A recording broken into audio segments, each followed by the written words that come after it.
कहानी शुरू 1979 से होती है। हम सैम नाम के एक बच्चे को देखते हैं। उसके सामने उसके डैड बैठे हुए थे जो एक इनकॉम कंपनी के सीईओ थे। ये कंपनी गेम्स बनाया करती थी। सैम के डैड अपने बेटे को बताते हैं कि हमने एक दुनिया बनाई है जो बहुत खूबसूरत है पर काफी खतरनाक भी, और ये एक गेम की दुनिया है। मैं इस दुनिया में जा चुका हूँ और मैंने वहाँ पर जाकर लेजर से चलाने वाली तेज बाइक भी चलाई है। वहाँ गेम की दुनिया में ट्रॉन भी है। ट्रॉन वो प्लेयर है जो इंसानों के लिए गेम की दुनिया में लड़ता है। मैं उस गेम की दुनिया में हमेशा के लिए रहना चाहता था, इसलिए मैंने उस दुनिया में अपनी एक हमशक्ल को बनाया जिसको मैंने क्लू का नाम दिया, जो इंसानों की तरह सोच सकता था, उनकी तरह काम कर सकता था। सैम के डैड जाने से पहले उससे कहते हैं कि हम कल गेम्स खेलने चलेंगे, और फिर जिसके बाद वो यहाँ से चले गए थे। फिर अगले दिन टीवी पर खबर चलती है कि इनकॉम कंपनी का सीईओ कहीं पर गायब हो गया है, और इसी तरह बहुत साल गुजर गए थे। फिर जिसके बाद हमें कुछ वक्त के बाद दिखाया जाता है कि सैम अब बड़ा हो चुका था और कंपनी का आधा पार्टनर भी बन चुका था। वो एक दिन कंपनी में आता है और उस जगह पर चला जाता है जहाँ पर सारी गेम्स के सर्वर को रखा गया था, पर यहाँ पर गार्ड ने उसे देख लिया था। इससे पहले गार्ड उस तक पहुँचता, वो कंपनी के ऑपरेटिंग सिस्टम को ऑनलाइन कर देता है, यानी कि उन गेम्स को इंटरनेट पर डाल देता है, जिससे अब दुनिया में कोई भी कहीं भी इस कंपनी की गेम को खेल सकता था। पर तभी इसके पास गार्ड आ गया था। सैम उससे बचता हुआ बिल्डिंग पर से टापता है और पैराशूट से नीचे कूद जाता है, पर उसको पुलिस ने पकड़ लिया था।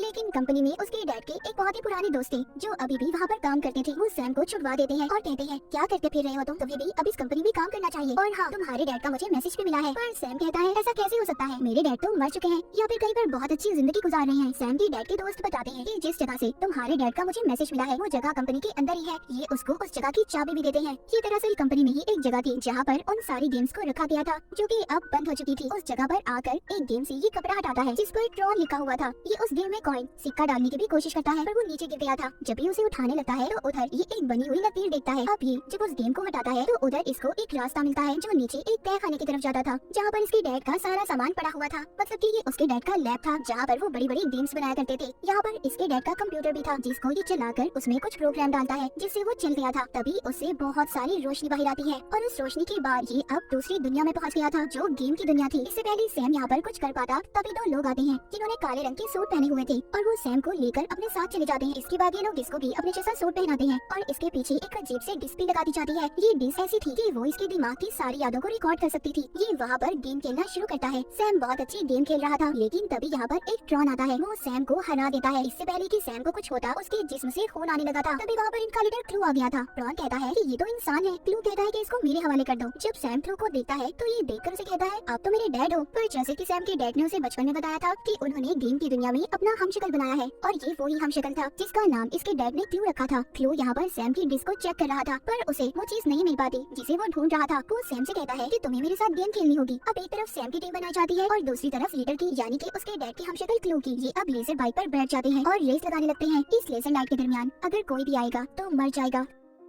एक एक करके सभी टीम के प्लेयर्स मर गए थे, बस सैम और क्लू ही बचे थे। क्लू यहाँ पर सैम की बाइक को भी तोड़ देता है। इससे पहले क्लू सैम पर हमला कर पाता उसे मारता, तभी यहाँ पर एक गाड़ी रुकती है जिसमें से एक लड़की निकली थी जिसका नाम क्योरा था। ये लड़की सैम को अब उस जगह पर ले आई थी जहाँ पर इसके असल डैड थे। वो अपने बेटे सैम को देखकर बहुत खुश होते हैं और सैम से पूछते हैं कि तुम यहाँ पर कैसे पहुँचे इस गेम की दुनिया में। सैम कहता है कि आपने जो मैसेज अपने दोस्त को भेजा था बस उसी की वजह से। सैम के डैड कहते हैं, हम रात को खाने पर बात करेंगे। अब जब रात को ये खाना खाते हैं तो सैम अपने डैड से पूछता है कि आप वापस अपनी दुनिया में क्यों नहीं आए? मैं हमेशा आपका इंतजार करता रहा, पर मैं ये जानता था कि आप कहीं ना कहीं तो जिंदा हो। उसके डैड बताते हैं, जब हमने इस दुनिया को बनाया तो एक जादू, एक चमत्कार हुआ। यहाँ पर इस दुनिया में कुछ प्रोग्राम्स जिसको आई सॉस कहा गया खुद ही बन गए, जिन्हें आप बहुत ही इंटेलिजेंट ह्यूमन कंप्यूटर भी कह सकते हैं, यानी कि एक ऐसा दिखने वाला इंसान जो कंप्यूटर की तरह काम करता हो, जिससे मैं अपनी दुनिया को बेहतर बना सकता था। पर जो मेरा हमशक्ल क्लू था वो मेरे साथ बगावत पर उतर आया। उसने सभी आई सॉस कंप्यूटर को खत्म कर दिया और साथ ही साथ ट्रॉन को भी मार दिया, जिसको मैंने गेम की दुनिया में इंसानों की देखभाल करने के लिए बनाया था। ये वो प्रोग्राम थे जो दुनिया में खुद ही बने थे। जिसके बाद वो दरवाजा भी बंद हो गया जहाँ से मैं अपनी दुनिया से आया था। सैम अपने डैड को वो रास्ता दिखाता है जहाँ से वो खुद आया था। वो कहता है, चले डैड मेरे साथ, हम वापस से अपनी दुनिया में चलते हैं। पर उसके डैड कहते हैं, नहीं, ये रास्ता सिर्फ 8 घंटे तक ही खुला रहेगा, और फिर जिसके बाद जो क्लू है वो मेरे डिस्क को हासिल कर लेगा और वो हमारी दुनिया में जाकर तबाही फैलाएगा, और यही उसकी जिंदगी का मकसद है। सैम के डैड ये बताते हैं, जो मैसेज तुम्हें मिला है वो मैंने नहीं बल्कि क्लू ने भेजा था, ताकि कोई भी इंसान गेम की दुनिया में आए और असल दुनिया का दरवाजा खुल जाए और ये बाहर जा सके हमारी दुनिया में। और यहाँ पर जो लड़की क्योरा थी वो भी एक प्रोग्राम थी, कंप्यूटर की तरह थी, जिसके बारे में सैम के डैड ने बताया था। कुछ प्रोग्राम्स इस दुनिया में खुद ही बन गए थे। वो सैम को बताती है कि अगर तुमने अपने डैड की हमशक्ल क्लू को मारा तो तुम्हारे डैड भी मर जाएंगे। सैम कहता है, नहीं, मैं अपने डैड को कुछ नहीं होने दूंगा, उन्हें बचा लूंगा। जिसके बाद वो यहाँ से चला जाता है। एक बार फिर क्योरा उसके पास आती है और उसे एक नक्शा देकर कहती है, इसके जरिए तुम एक आदमी से मिलोगे जो पहले आई सॉस की देखभाल करता था। आई सॉस वही प्रोग्राम थे जो खुद ही बन गए थे। वो आदमी तुम्हारी मदद कर सकता। अब सैम अकेला ही अपनी गाड़ी लेकर उससे मिलने चला जाता है, जहाँ पर जब ये पहुँचता है तो उधर अपनी गाड़ी को बाहर ही खड़ा करके खुद उसके पास जाता है, जहाँ पर पर उसे एक लड़की मिलती है जो कह रही थी कि अगर तुम हमारे लीडर से मिलना चाहते हो तो तुम्हें पहले एक गेम को खेलना होगा। उधर बाहर जो सैम ने अपनी गाड़ी खड़ी की थी तभी बाहर क्लू की गार्ड आ गई थी और उन्हें पता चल गया था कि ये गाड़ी कहाँ से आई है। दरअसल क्लू सैम के डैड को कब से इस दुनिया में ढूंढ रहा था। ये जब उस जगह पर जाता है तो वहाँ पर इन्हें कोई भी नहीं मिलता। क्लू को बहुत ज्यादा गुस्सा आ रहा था। सैम के डैड क्योरा को लेकर जा चुके थे। उधर सैम उस लीडर से मिलकर कहता है कि मुझे बाहर जाने वाले दरवाजे का पता करना है, पर ये नहीं जानता था कि ये आदमी भी क्लू से मिला हुआ था। यहाँ पर ये पता चलता है कि ये आदमी इस दुनिया का ताकतवर इंसान था, ये लीडर ही था। तभी सैम पर इसके सभी गार्ड्स हमला कर देते हैं। इधर क्योरा भी आ चुकी थी मगर लड़ते हुए क्योरा का एक हाथ कट गया था। यहाँ पर सैम के डैड भी आ गए थे जो क्योरा और सैम को बचा लेते हैं। यहीं पर एक प्रोग्राम आता है जो सैम के डैड की डिस्क पर हमला करके उसे ले लेता है। असल में ये वो ही डिस्क थी जिसको सालों से क्लू हासिल करना चाहता था। वो लीडर भी वहीं पर था जिससे सैम मिलने आया था। वो उस प्रोग्राम को मारकर डिस्क को हासिल कर लेता है। यहीं पर क्लू भी आ गया था। लीडर के पास जो डिस्क थी वो क्लू से सौदा करता है। कहता है तुम्हें मैं ये डिस्क दे दूंगा पर तुम्हें इस दुनिया का किंग मुझे बनाना होगा। क्लू उस लीडर की सारी बातें मान जाता है और डिस्क लेकर उसको यहाँ का कंट्रोल देकर चला गया था। तभी उस जगह पर ब्लास्ट हो जाता है जहाँ पर लीडर था। दरअसल क्लू ने इस लीडर को भी धोखा दिया था, वो भी मर चुका था। क्लू के पास अब वो डिस्क भी आ गई थी जिससे अब वो असल दुनिया में जा सकता था। उधर सैम के डैड ने क्योरा को भी ठीक कर दिया था। यहाँ पर सैम को पता चलता है कि क्योरा आई सॉस प्रोग्राम है। वो बताती है जब क्लू ने सभी प्रोग्राम्स को खत्म किया तो तुम्हारे डैड ने मेरी मदद की, मुझे बचाया।